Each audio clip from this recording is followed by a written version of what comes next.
As a project manager in an agile environment, you are tasked with developing a budget for a new software development project. The project is expected to span several iterations with a cross functional team. Given the agile principles, yeah, how should you approach the project budgeting process? Okay, so we are expected to last multiple iterations. Exact iterations are not known, and you have a dedicated cross functional team and you need to come up with a budget. So how do you deal with this particular situation, considering that agile and adaptability is the guiding factor? Okay, let's look at the option. Option A, estimate the total budget based on the comprehensive scope of the project. So I can flag this thing. I can say comprehensive scope, question mark, detailing cost for every features and requirement identified initially. Yeah. So maybe the later portion after the column we can still digest. You can have some kind of estimation for features and identified requirement. But talking about comprehensive scope of the project is risky.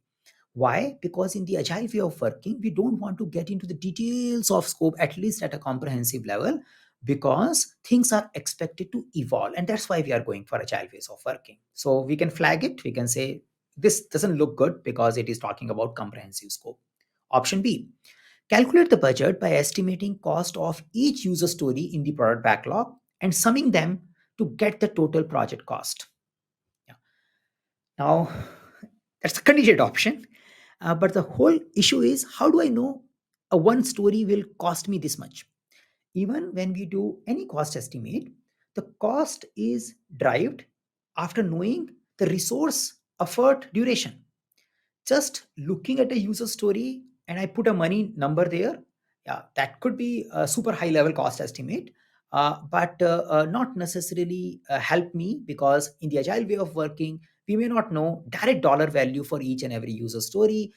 They may have a size pointer estimate, but those size pointer estimates are done in a little high level, and estimation always focuses on resources and duration rather than directly putting a story level value.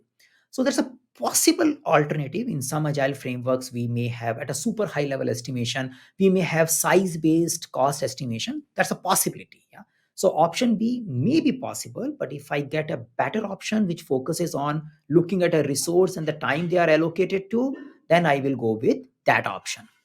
Option C, determine the budget based on team's capacity, estimating the cost of each iteration based on the resources likely to be consumed.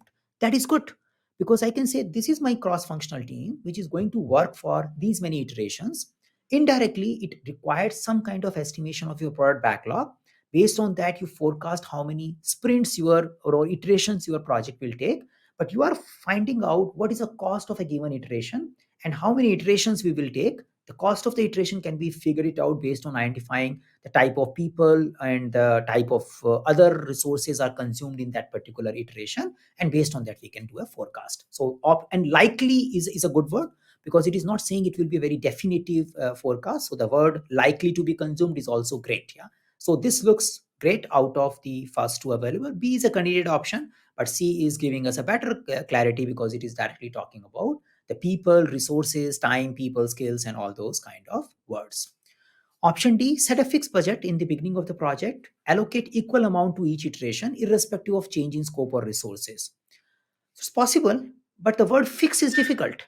We can allocate or we can estimate high level budget in the beginning, and we can say this budget is distributed per iteration. Usually we do reverse. We identify the budget of iteration and then we identify how many iterations we will do, and then we estimate the budget. So it is saying, let's do a reverse. I will give you money and then you split into iteration.